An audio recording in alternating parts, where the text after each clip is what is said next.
आज चाहिँ हाम्रो अङ्कलको जन्मदिन परेको हुनाले हामीले पूर्वाञ्चलमा गएर केक छान्यौँ है। अनि त्यस पछाडि कृष्ण र शोभा म जाने भनेको थियौँ, तर कृष्णको इमर्जेन्सी काम परेको भएर उहाँ आउनु सकेन।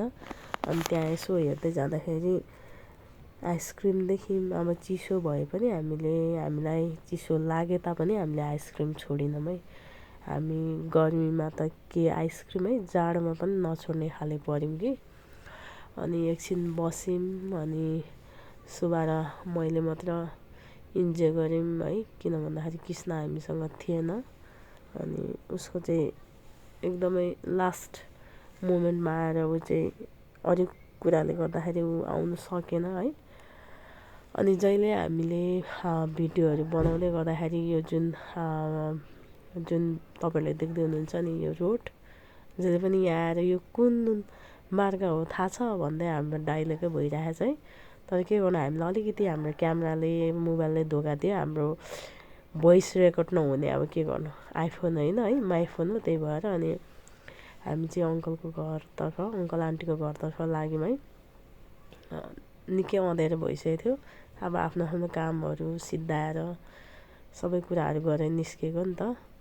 अनि मेरो साथी शोभाले चाहिँ भन्दैछ उसले चाहिँ केही बोक्नु छैन, पुरा क्यामराम्यान भयो, मलाई सबै भिडाएर भन्दैछ है। वास्तवमा उसले त्यो भन्दै थियो, हामीसँग भोइस के भन्छ नआउने भएर हाम्रो क्यामराले गर्दाखेरि।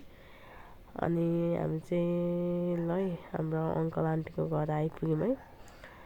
यस्तो हेरेको त आन्टी त मस्त मोबाइल हेरेर बसिराख्नु भएको रहेछ क्या। उहाँलाई हामीलाई थाहै नदिकन गरेको। अनि यस्तो भित्र हेर्दै गएको त अङ्कलभित्र बसिराख्नु भएको रहेछ। हामीलाई देखेर छक्कै पर्नुभयो अङ्कल पनि। अनि यहाँ हामी चाहिँ क्यामेरा मिलाउँदै थियौँ, लाइटहरू है कस्तो हुन्छ भनेर, भिडियो फोटो कस्तो आउँछ भन्दै हामी शोभा र म चाहिँ मिलाउँदै थियौँ। अनि यहाँ आन्टीले चाहिँ भन्दै हुनुहुन्छ अङ्कललाई। अनि यहाँ हामी चाहिँ अब एउटा खुसी हो नि त, जसरी हो नि खुसी चाहिँ हुनु सिक्नुपर्छ है, मलाई चाहिँ लाग्छ। अनि सानो सानो कुरामा यो खुसी हुने। अनि यहाँ चाहिँ अहिले शोभा र म मात्र नभएर हाम्रो मिलन भाइ, कमला, हामी 4 जना चाहिँ थियौँ। यतिखेर हामीले धेरै मिस गरिरहेको थियौँ कृष्णलाई। उसको चाहिँ एकदमै इमर्जेन्सी भन्नु या लास्ट आवरमा आएर ऊ अलिकति बिजी भएको भएर ऊ आउनु सकेन।